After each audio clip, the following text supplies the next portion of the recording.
Tape, what you are is where you were when.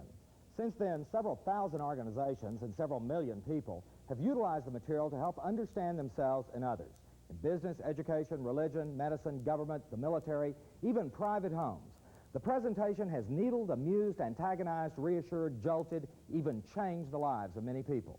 Today, the basic concepts of what you are is seem even more critical. We're in the decade of the 80s. The rate of change continues to accelerate. Global power structures reorganize, fight, clash. Interdependence grows. An explosion of data creates an information crisis. Lifestyles, family structures, personal relationships all shift to accommodate the pressures. Technology multiplies our options. Realities can't be ignored. Our reaction has frequently been overload, overload, overload. In effect, we are shifting gears. We pause to retool. One of the most essential tools for the 80s is a basic understanding of human behavior. For the next few minutes, I'd like to share with you the now version of what you are is. There is a desperate need for understanding ourselves and others. Parents are confused by their children. Children don't understand their parents. Employers and employees are at odds as to what to do on the job. Everyone seems confused about why people behave as they do. Philosophers contribute their opinions. Theologians have another view. Economists, anthropologists, sociologists, psychologists, Irma Bombeck, Dear Abby, every taxi cab driver in the country, all have tried to unravel the why of behavior.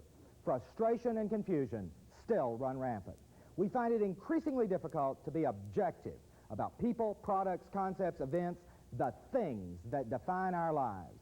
How objective, how totally factual, unemotional, unbiased, unprejudiced can you really be when discussing equal opportunities for minorities, gay rights, power and profits of big business? How objective are you when someone questions your religious beliefs, political position, sexual behavior? For you, for me, for all of us, it is virtually impossible to be totally objective where human feeling is involved, especially if you feel your rights are being challenged. Deep within each of us, a value system is guiding us. All adults have and use on a continuing basis, at a subconscious level, an operating set of values that guide and direct our behavior. We use our values to judge what's right, wrong, good, bad, normal, not normal. The way we work, the way we play, the way we worship, the way we raise our children, the way we live our lives, everything is rooted in our gut-level value systems. There are a few things we can be totally objective about. Something purely functional, a chalkboard, hinges, a pencil. But when human feeling is involved, a value system comes directly into play, and as it functions, it directs our behavior. For example, you have just used your value system to evaluate me. The way I'm dressed, the length of my hair, my drawl when you heard me start talking, everything that I say and do is going to be mentally filtered through your gut-level value system. For the next few minutes, sit back, fasten your seatbelt, and try to be as objective as you can as we explore what makes all of us tick, where our values come from, and how they're used. If we can understand value systems, then we can improve the way we communicate, motivate, interrelate. A basic question is, where do our value systems come from? How are they used on a continuing basis? Actually, the whole process of value creation starts at a very early point in time. At the moment of birth, a human infant arrives physically equipped. For most of us, we're stuck with our physical equipment. It ages, deteriorates, some of it turns gray, some of it falls off, some of it gets bigger. But basically, the physical equipment is set, except for a little medical modification. But the mental development is yet to begin. And literally, as a computer is programmed, all human beings go through a series of programming processes. And with those processes, gut-level value systems are created. During the first few years of our lives, all of us went through a period of time that psychologists define as an intense imprinting period. It's during the imprint period that we're programmed with a lot of very simple behavioral information. In effect, we are programmed with the norms of our culture. For example, look at the way we eat. Essentially, eating is a simple act of behavior, but we all do it in about the same way. We stab our food, cut it, transfer it, stick it in. But if you look at somebody from Europe, they don't eat the right way. They're not normal. They just stab it, cut it, stick it in. Don't bother to transfer it around. Orientals are even weirder. They use sticks to get it in. And some people around the world just shovel it all in. Now, while we don't get uptight about the way other people eat, we'd look at that behavior and say, that's not the right way. Our way is the right way, the normal way to do it. That's a value system coming directly into play. We're programmed with a lot of very complex information during this period of time. And in fact, more and more psychologists believe that during the first 3 to 4 years of every person's life, a basic personality is created. And once formed, we tend to use it for the rest of our lives to relate to the world around us. Unfortunately, in our society, we don't even pay very much attention to small children. In fact, if you think about it, a 2-year-old kid is basically treated like a pet. We put them in cages, take them out, play with them, feed them, clean them up, and stick them back in. They sort of sit there, rattling their bars, looking out at the world around them. Even though kids don't pay very much attention, we know that they're looking at the adult world. They say, that's what a mommy is, that's what a daddy is, that's what adults do. When I grow up, that's what I'm going to do. Children unconditionally absorb what their parents do, and that is exactly why an abused child is very likely to be a violent adult. Our jails are full of them. So it's very simple.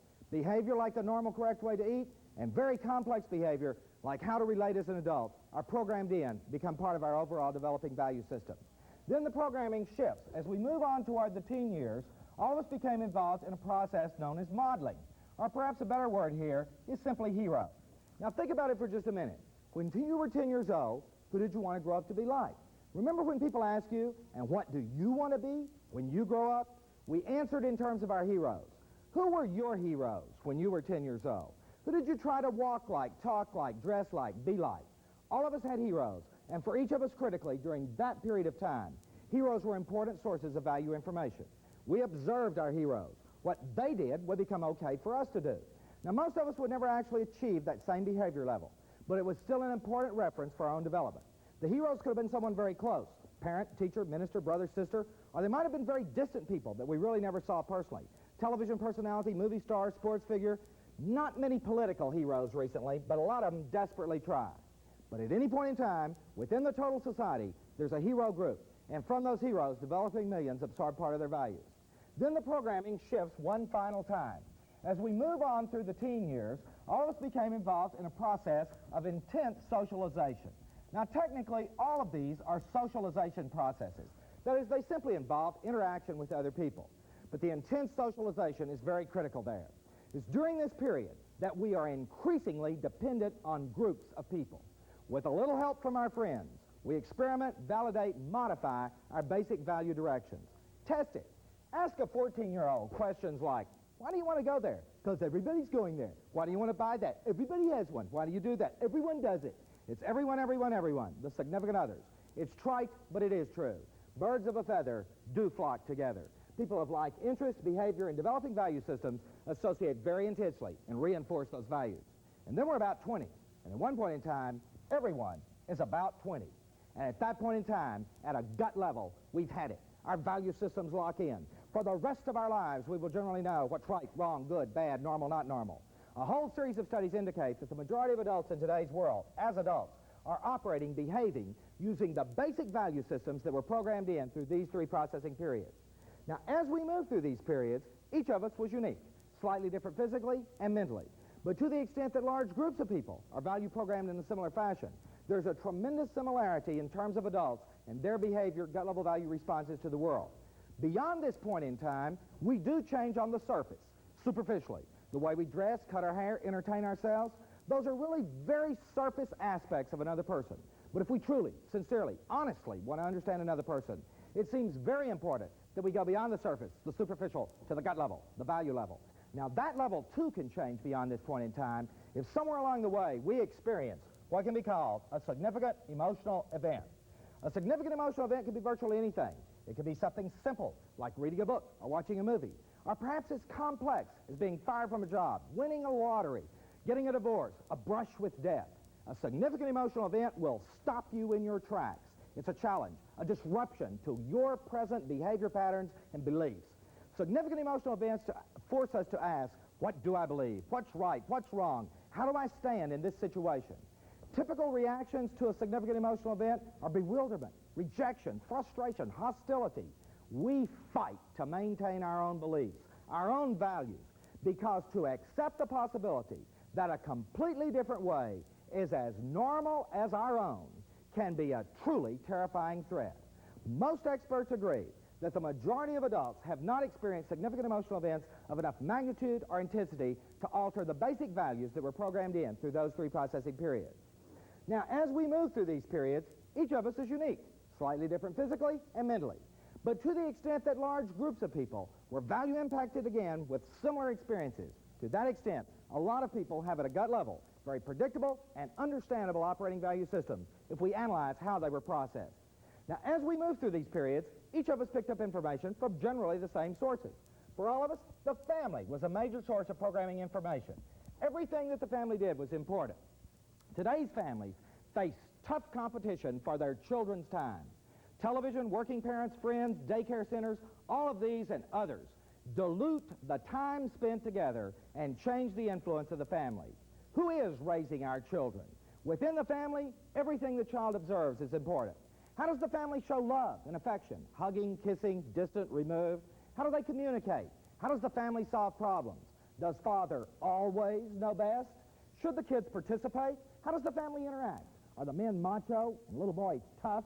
Are the women weak and fluffy and little girls always cute? The way the family cooperates, laughs, cries, survives, all of these impact the developing values of its children. It is truly tragic that so little good information exists on how to be an effective parent. We have better books on how to cook meals than how to raise our own children.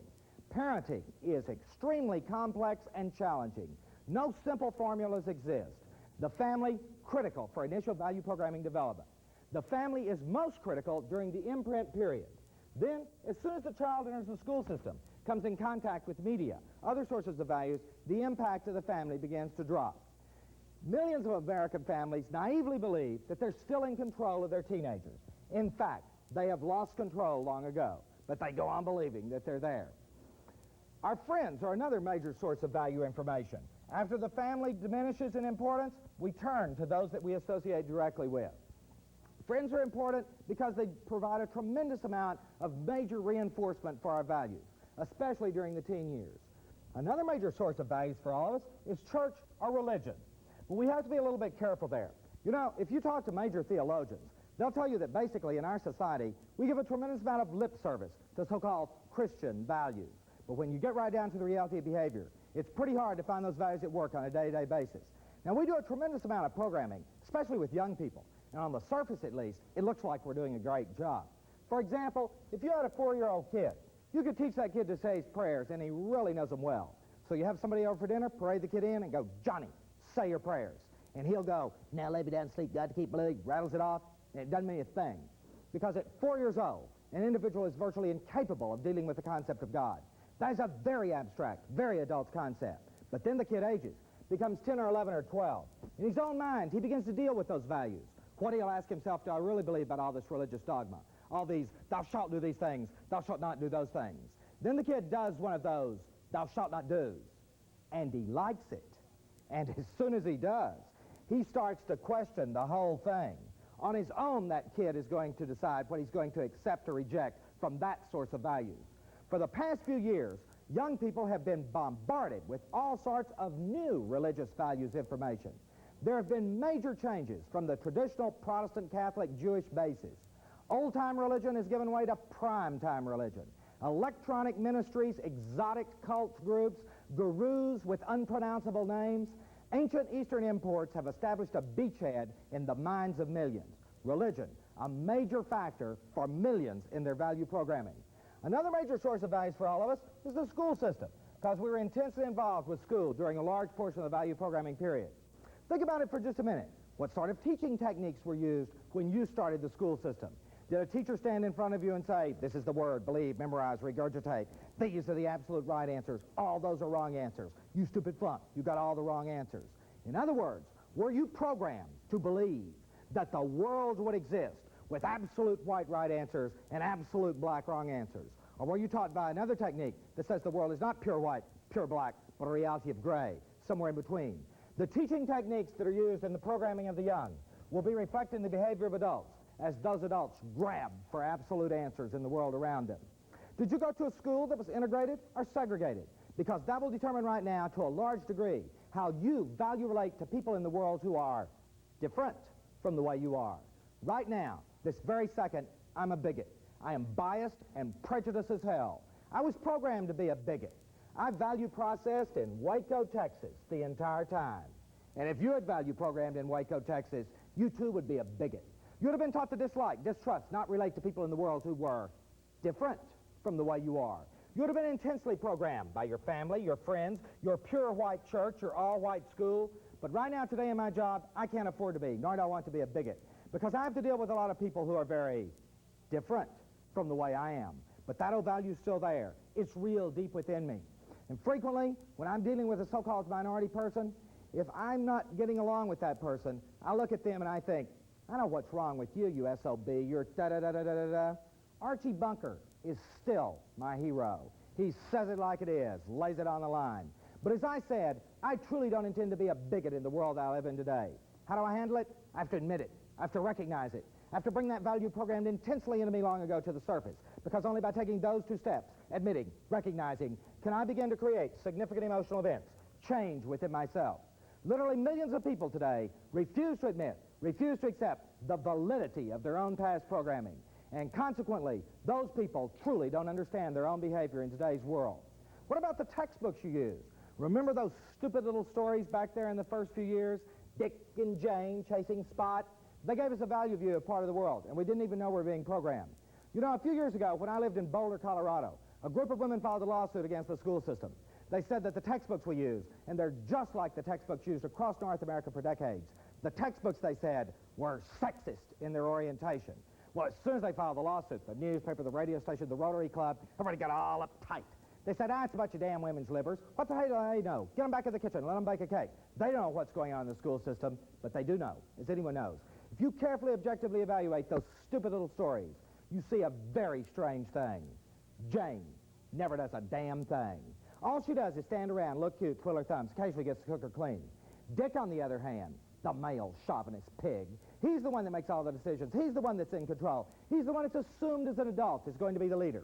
Literally millions of people have been programmed to believe that males should do these things, females should do these things, and never the two should meet occupationally, professionally in the adult world.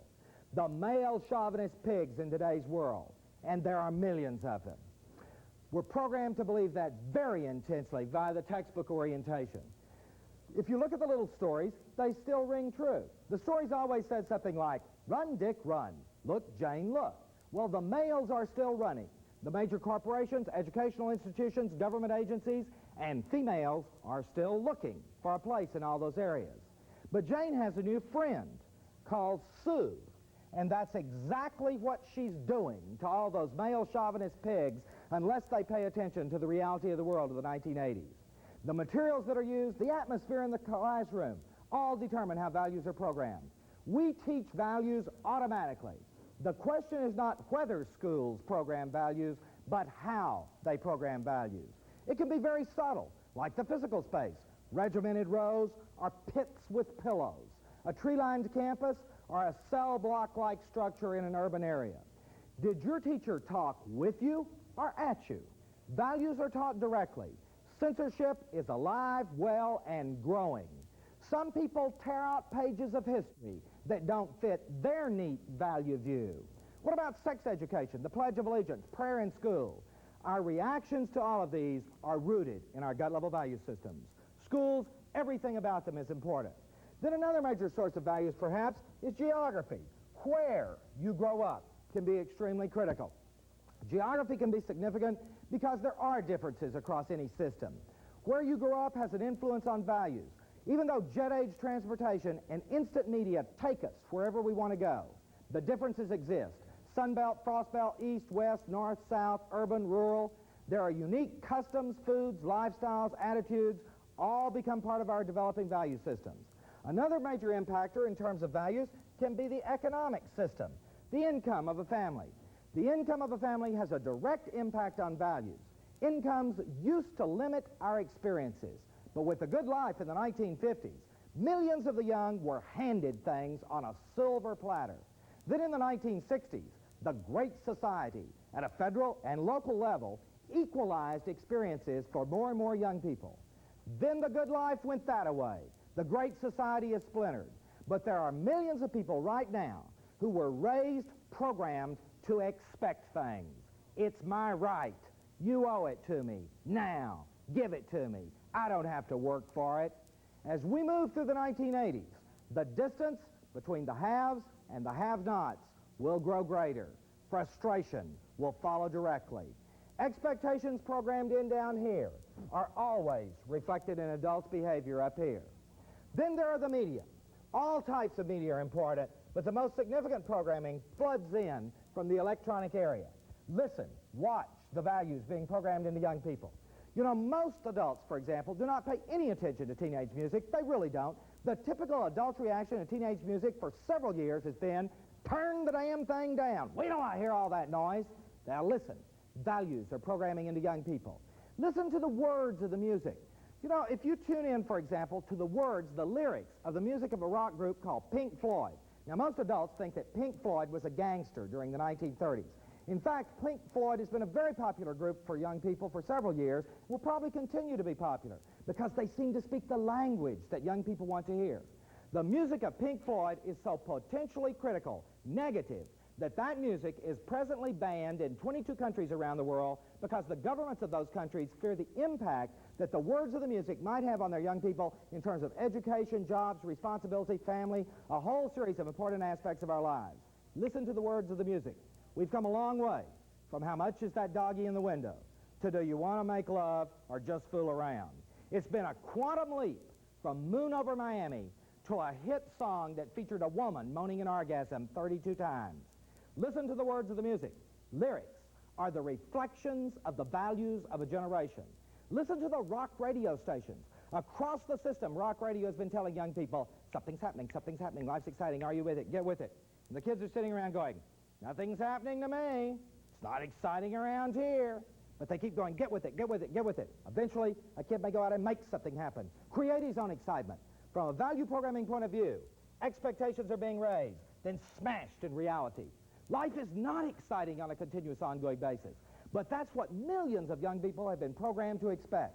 And of course, expectation creation goes on in the adult world, too. A lot of people can still remember back in the mid-1960s, Ford Motor Company introduced the Mustang. Their lead promotional advertising said, Mustang makes it happen. In one ad, they showed this depressing-looking accountant. His little green eye shade, he was working away. He went out and bought a Mustang, and herds of beautiful women chased him up and down beaches. They showed a little librarian, glasses, hair back in a bun. She went out and got a Mustang, and all the hoods in town went, hey, baby, let's move out. None of that happened, of course, and no one will admit it directly. But it's literally true over the past few years. Several 100,000 people went out, bought a Mustang, and sat there waiting for something to happen. And some of them are still waiting. Rock radio, very important impact. But the most significant programming comes not really from the radio or from music, but rather from television.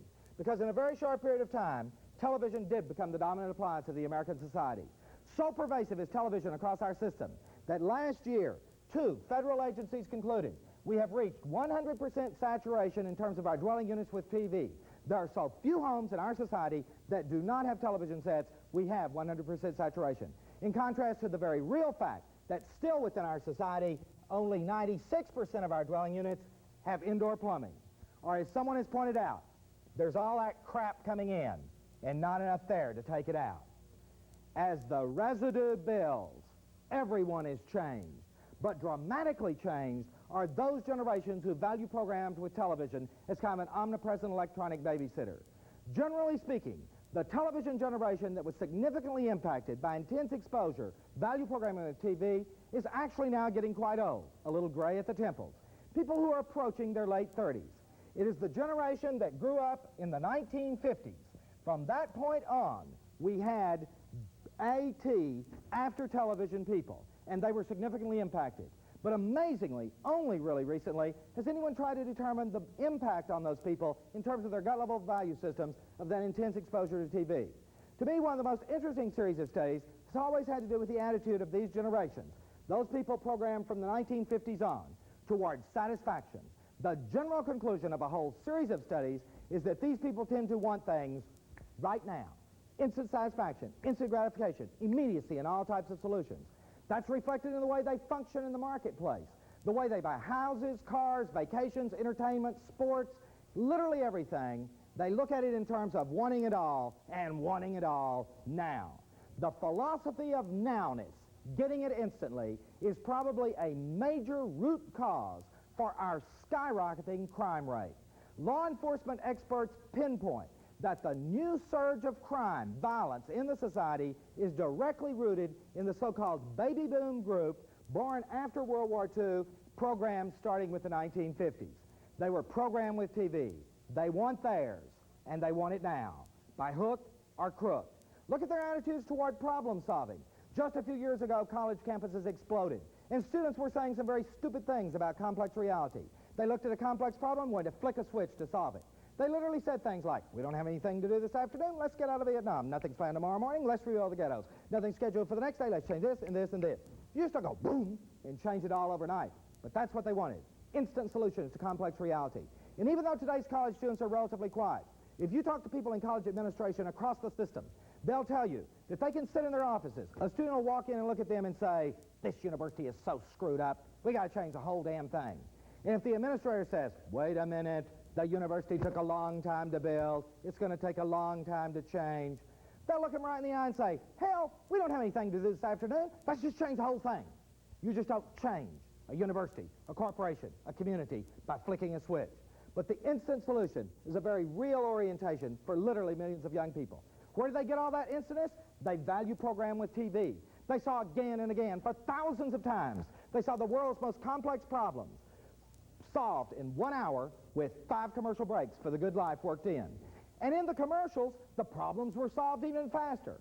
A major headache dissolved in 60 seconds. A pill can solve all your problems. You wonder why today's young people pop pills, take drugs? Television has done some other things to us that I'll mention in a minute. But let's just sort of pull back and look. Look at this mess. This compilation of a whole series of academic theory, studies, and models put together into one general value programming analysis. How do we take this and apply it to you? To the people that you come in contact with, the people that you relate to directly on a day-to-day basis, customers, employees, family. The answer is we really can't do it directly and individually. That is, you can't look at me or any other person specifically and talk about how they were value programmed. But when we're dealing with groups of people, and in the world of reality, we deal with groups of people. Employees, customers, community. When we're dealing with groups of people, if we look at those people as part of a larger group, a group that was value programmed to a particular period of time, if we drop back and analyze how that generation was value impacted, then I think we can begin to understand what is happening in today's world. What's happening in business, in education, in religion, in government, in literally every aspect of our lives.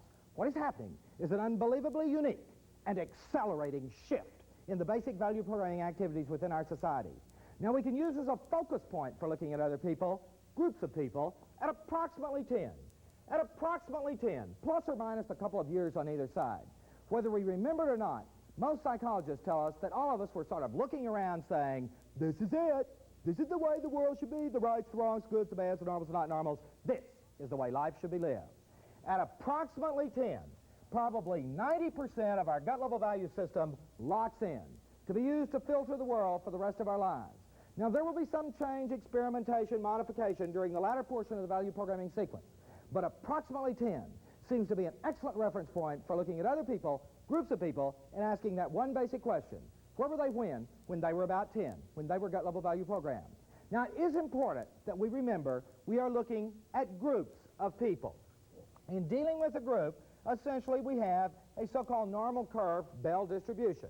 In effect, within any particular generation, the majority of people will be clustered fairly close to the average set of programming experiences. Of course, within any group of people, there are always going to be some unique individuals. A few people out here at one extreme, a few people over here at another extreme. Now, technically, these people are deviants, technical deviants. They are different. They are different because they were programmed differently. Perhaps the family was more important, religion could have been very significant, they could have been really turned on to school, or perhaps they dropped out early. For whatever the reason, value programming experiences do differ for individuals. But again, if we look at the broad patterns of programming experiences, then I think we can begin to understand why the majority of people within a particular cluster in our society are reacting to the world as they do. So what we'd like to do for a few minutes is pull back. Look objectively at other groups of people in our society and ask one basic question. Where were they when they were gut-level value programmed? What did they experience? What did they sense? What did they see as they moved through their developmental period? Now, as we do this for the next few minutes, I don't want anyone watching this to take personal offense with anything I'm going to say, because I'm not going to be talking about you, your family, your friends, whoever. Who I'm going to be talking about is all those weird now functioning people in terms of their now age. Actually, as we begin to look at the total population, we find a kind of interesting thing. One, we don't have to look at everyone, because when you get right down to it, not everyone in our society is important. That's not a very nice thing to say, is it? But that is the historical reality of life in our society. Generally speaking, what happens to all of us? We live our lives, hold our jobs, raise our families, reach our early 60s, mid-60s, retire, and after retirement just sort of sit around waiting to check out. Now, they're very nice people while they're waiting to check out, but basically, the retired age segment of the population is sort of shuffled off to Sun City, left to sit there in decay. That is probably a major error. Retired age people are perhaps one of our most critical human resource groups. But unfortunately, the pattern has been, continues to be, to generally ignore them. However, there is an older generation in our society that's very, very critical. Those are people who are now in their early 60s. This is the establishment, the power elite, the people at the top, who push the buttons, call the shots, run the show. Check it. Check the average age of the people at the top in every institutional category across our system. Check the average age of college presidents, military leaders, religious leaders. The average age of the presidents and boards of directors of our major corporations. The average age of the people at the top in our society comes in right at around 60. At the top, they are making policy-level decisions that ultimately filter down and impact on us all. And right now today, as they make those decisions, they're using in part, in many cases a large part, the values that were programmed into them when they were about 10. When they were about 10, they looked around and said, this is it. This is the way it should be. The rights, the wrongs, the goods, the bads, the normals, the not normals. This is the way life should be lived. For those now in their 60s, the value programming period was the 1920s. At that point in time, they absorbed a whole series of values that they are now using to relate to the world of the 1980s. So if we drop back to the 1920s, I think we can begin to understand a little bit more effectively why those people relate to the world of today as they do.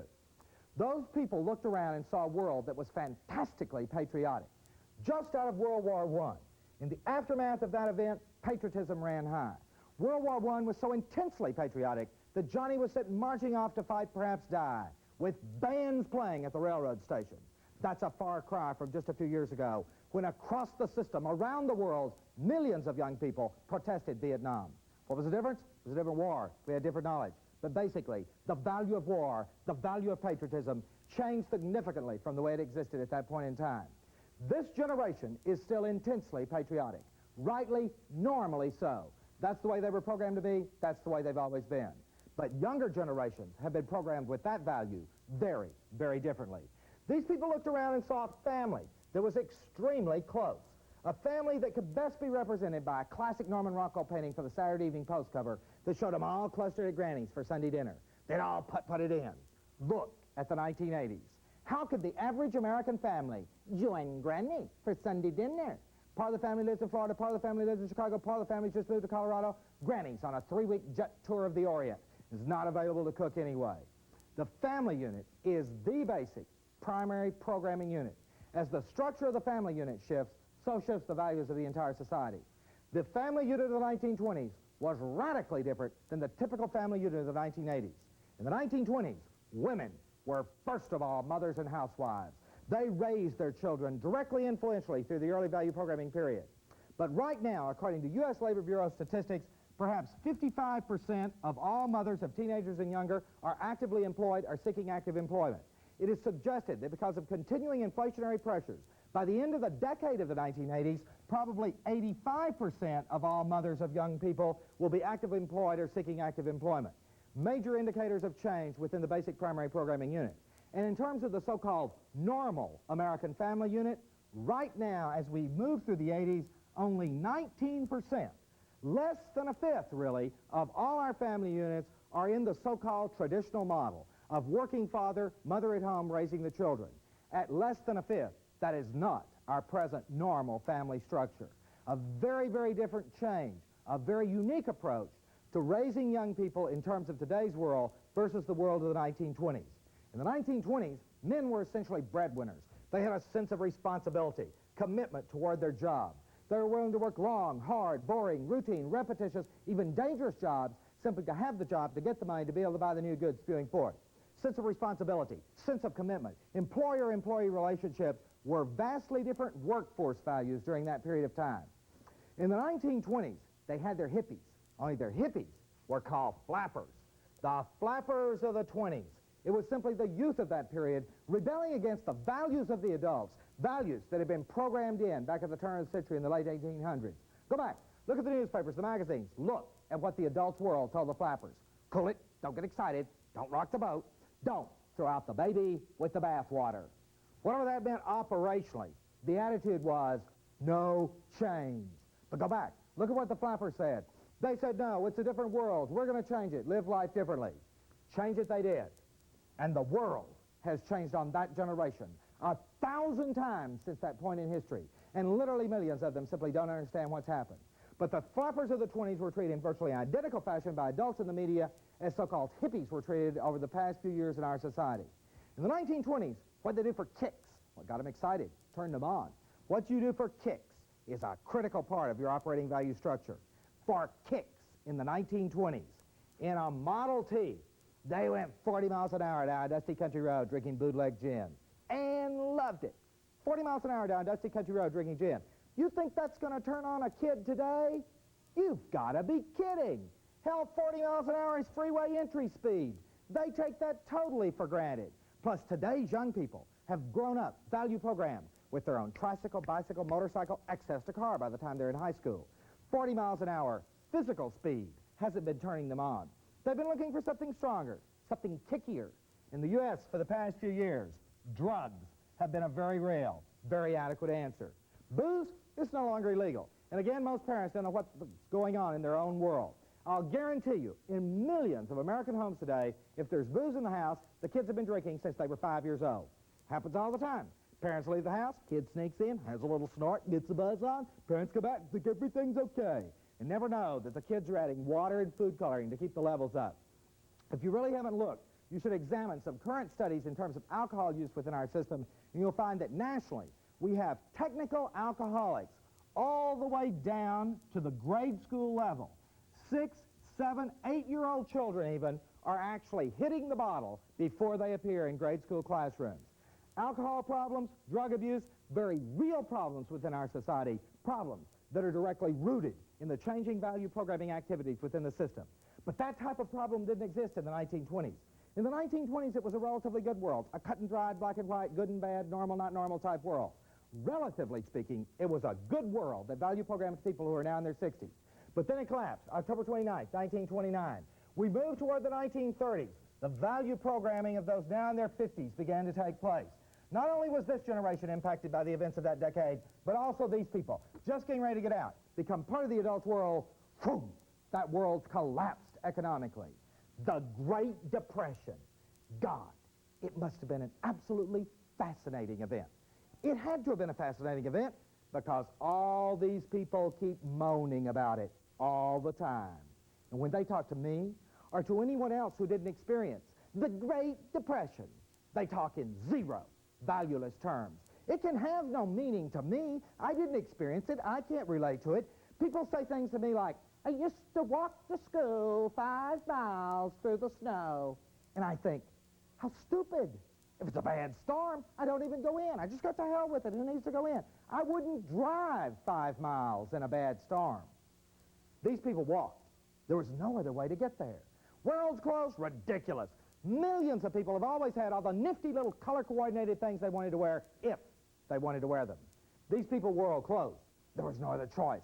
Miss a meal? Absurd to miss a meal. Do you know the only reason people in our society today miss meals? If they're on a diet or if they pass out.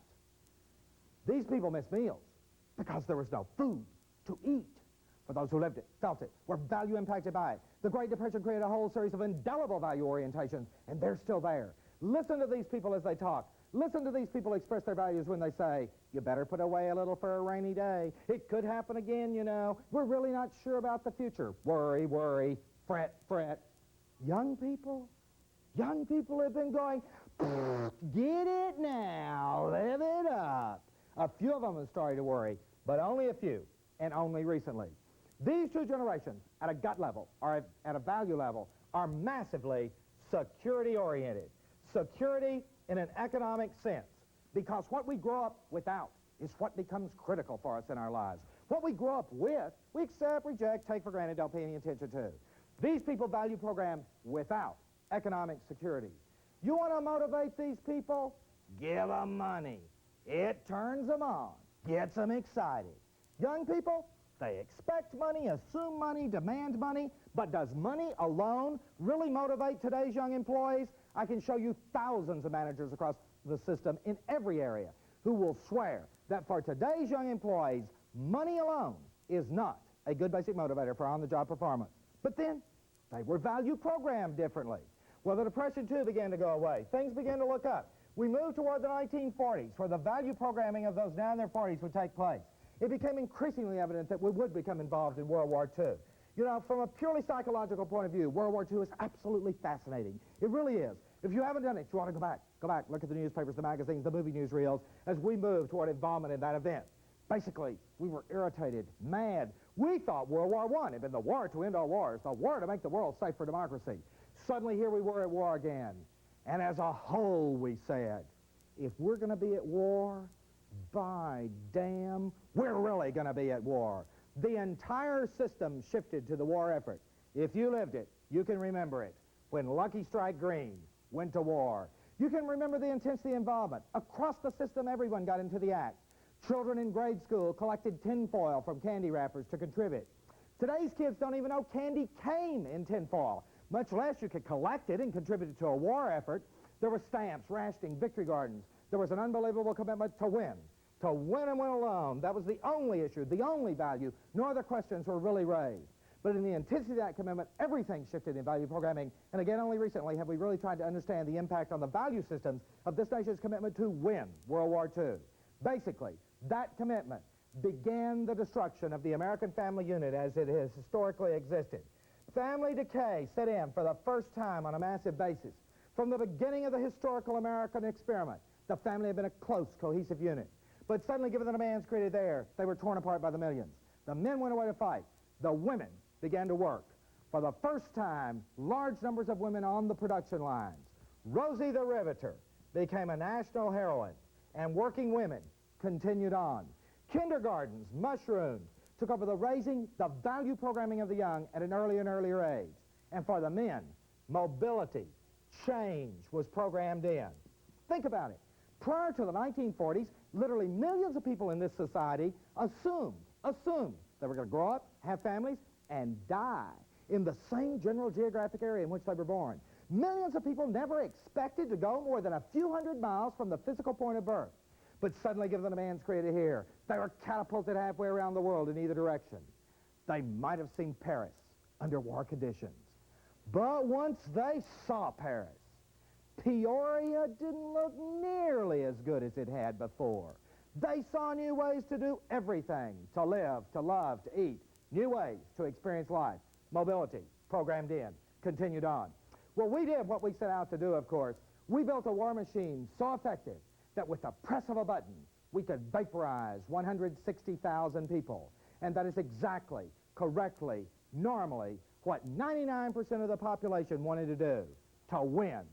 And from that moment on, an atomic cloud would shadow young generations, threatening instant annihilation. That fear, lying deep in their subconscious, would fuel the very critical live for now, to hell with tomorrow philosophy. And having won, the unbelievable economic machinery that was created basically to win that war shifted back to the consumer side. 46, 47, 48, 49, 1950. Remember 1950? A lot of people remember 1950. That's really not very long ago. In the 1950s, our world totally changed. As the decade opened, we were involved in the Korean conflict, but most people tried to ignore it. The war was distant, remote, not understood. Ultimately, it was also a loss of faith. It would become the first war that we did not win. At home, on the wave of affluence, the good life arrived. And with its arrival, everything began to shift. The basic problem was, what do we do with it after we've got it? And we still haven't answered that very essential question. General Electric heralded the new times with a management philosophy called the marketing concept. To make a profit, GE said, first of all, we have to look at consumers, see what they want, and then that's what we'll make. That idea, philosophy, was in direct contrast to Henry Ford, who said and meant in the 1920s, you can have any color car you want as long as it's black.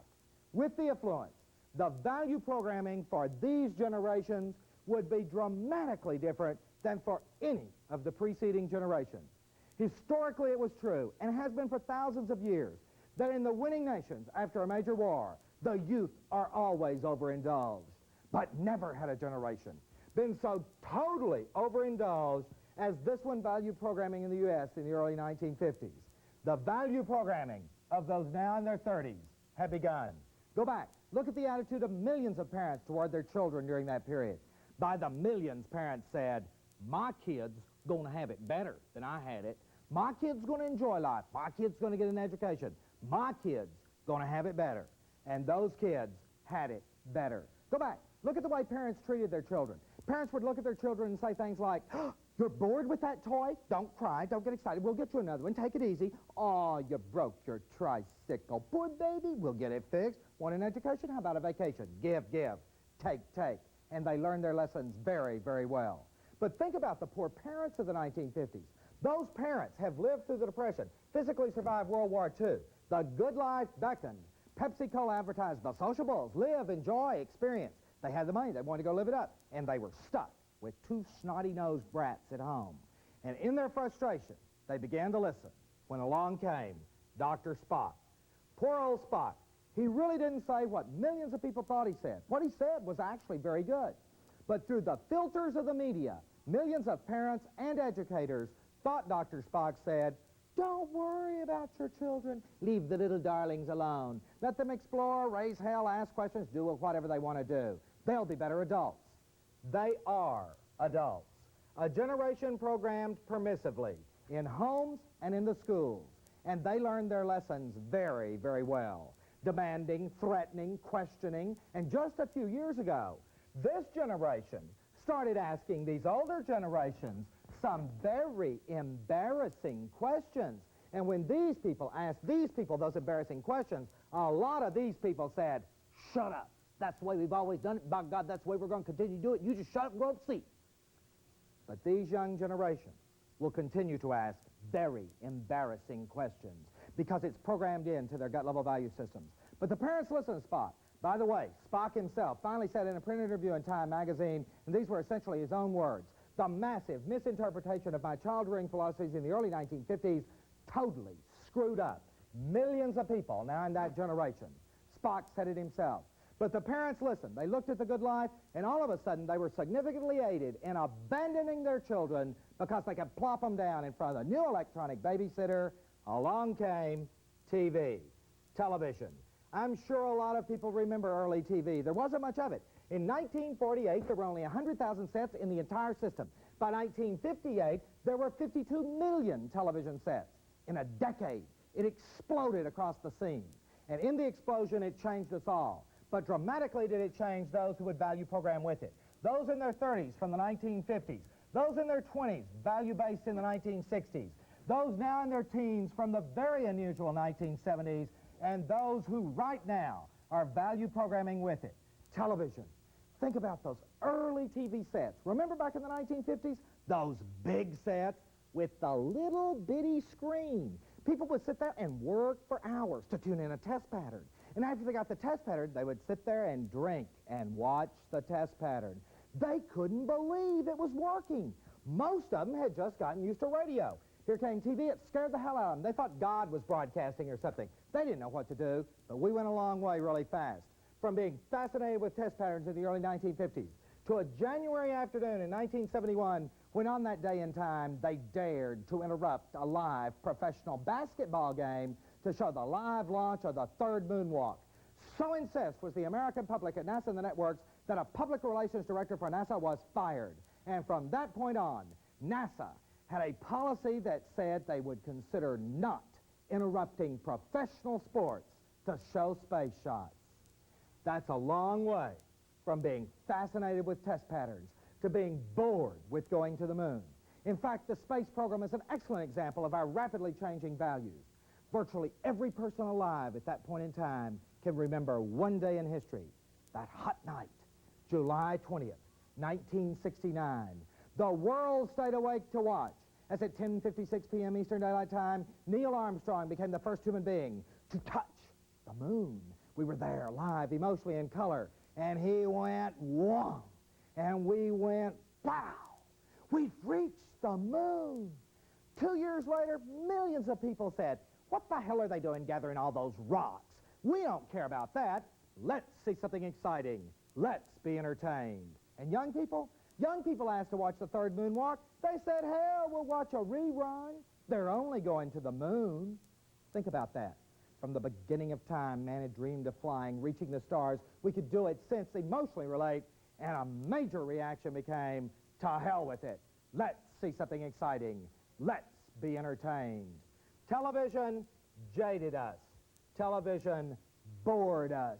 Unless things are truly spectacular, we've come to not give a damn. You don't think we're not bored? You don't think we're not jaded unless things are unbelievably intense? Go to the movies. Have you been to the movies recently? The movies are a mirror, a reflection of contemporary value programming standards. Go look at the movies, especially the ones that the young people love. In the past few years, the more the blood and gore and horror, the bigger the Hollywood hit.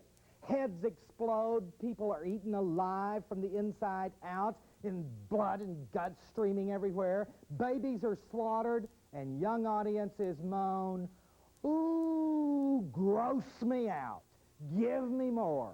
Adults throw up and leave the theater. Most adults don't bother to see the movies young people love, primarily because their kids say, oh, don't go, you won't like it. And they say, oh, I'll stay home and drink, I don't care one way or another. You should really go see the classic movies of the past few years that young people have just eaten up. They will show you the intensity of the jadedness and the boredom that exists within our society. Television jaded us. Television bored us. Television gave us a new set of heroes. Who were your heroes when you were 10 years old? If you're back here in these generations, your heroes were great people, straight people, right people, predominantly white people all the way through. The good guys were easy to spot. They wore white hats, rode white horses, people we could love to, people we could respect. Of course, we didn't know that much about them, but they looked good from a distance. People like Amelia Earhart, Tom Mix, Hopalong Cassidy, Joe DiMaggio, the Green Hornet. Really nifty heroes. Look at the heroes these generations value programmed with. If you had been 10 years old in 1956, you're 10, sitting there watching the world's most viewed television program that year, the $64,000 question. You're 10, you think, man, I'm going to grow up and be just like them, have the money, have the fame, I'm going to have it all, just like my hero, Charles Van Doren. 2 years later, the world knew he was a complete cheat. But you know what happened to Charles Van Doren? Nothing. People sort of went, man, Charlie shouldn't have done it. But he took his money and went away. His only problem was he got caught. Wasn't the new value? Isn't the now American value? Don't not do it. Just don't get caught if you do it. In 1968, a major movie showed that value to millions of people for the first time. It was called The Thomas Crown Affair. It starred Steve McQueen, a hero in his own right to millions of the young. In that movie, Steve played a businessman banker. I mean, we used to think you couldn't get much straighter than a businessman banker. Of course, more recently, Burt Lance has also altered our opinion there. But basically, we sat there and watched that movie, and lo and behold, discovered that Steve, who was president of his bank, was involved in a plot to steal nearly $1 million.